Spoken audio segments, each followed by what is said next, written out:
অনেক আপুরাই বলো আপু কলার তৈরি করলে কলার ফিনিশিং হয় না, গলার সাথে অ্যাডজাস্ট হয় না, মানে লেগে থাকে না, আলগা আলগা হয়ে থাকে। সমাধান কি? তো আজকে তোমাদেরকে আমি একটা কলারের বেসিক দেখাবো। দেখো আপুরা, একটা কলার কাটবো।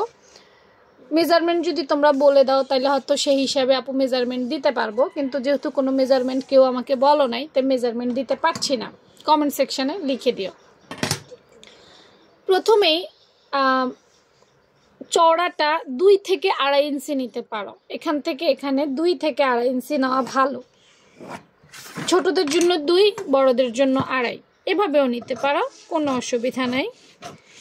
কারণ বক্রম তো অনেক চওড়া বড় থাকবে, তাই না? সেজন্য এটা থেকে কেটে নেওয়াটা ভালো, কাটলে সুবিধা হয় বেশি। এরপর দেখো, পুরাটাই কি চওড়া নিব? না, পুরাটা চওড়া নিব না। এক একজনের সাইজের মেজারমেন্ট এক এক রকম, অর্থাৎ যার যতটুকু লাগবে পাশ এবং চওড়া ততটুকু একটা ছোট এইরকম করে নিতে হবে। নেওয়ার পর খেয়াল করো আপু, একদম পারফেক্ট কাটিং স্কেলে দেখাই। এই যে খোলা পাশ যেটা, সেখানে 1 ইঞ্চি, বেশি না, মাত্র 1 ইঞ্চি, 1 ইঞ্চিতে একটা দাগ দিয়ে সুন্দর করে এই একটা রাউন্ড শেপ, ঠিক আমরা কামিজের কর্নারটা যেরকম উঠাই দেই যেন কোনা না ঝুলে, ঠিক এইভাবে একটা ড্রয়িং করে তুলে দিতে হবে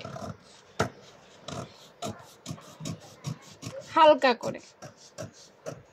এই তারপর পছন্দ অনুযায়ী, এক একজনের পছন্দ এক এক রকম, তো আমি আসলে কলারটা 1.25 ইঞ্চি পড়তে পছন্দ করি। 1.25, ঠিক আছে? সব দিক দিয়ে 1.25 করে এইভাবে দাগ দিয়ে নিব। 1.25 ইঞ্চি 2 সুতা আর কি, এটাকেই তো 1.25 বলে। আস্তে আস্তে কোনো দিক দিয়ে যেন চিকন বা কোনো দিক দিয়ে যেন মোটা, এই জিনিসটা যেন না হয় সেদিকে একটু খেয়াল রাখতে হবে। এই 1.25 ইঞ্চি চওড়া করে কেটে ফেললাম। কাটার পর এই যে মাথাটা দেখতে পাচ্ছ, এইটা একটু হালকা রাউন্ড করে নিলে ভালো। আবার এটা রাউন্ড না করলে যে তোমার কলা সুন্দর হবে না এমনও না, আমি অনেককেই দেখছি এটা রাউন্ডও করে না। হ্যাঁ, দিলে ভালো, না দিলেও কোনো অসুবিধা নাই যদি তুমি ওভাবে রাখতে চাও।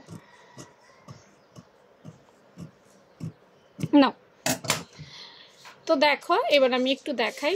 এই হচ্ছে আমাদের ভ্যান কলার বা হাফ কলার। এভাবে কাটলে তোমার কলারটা গলার সাথে সুন্দরভাবে অ্যাটাচড হয়ে থাকবে।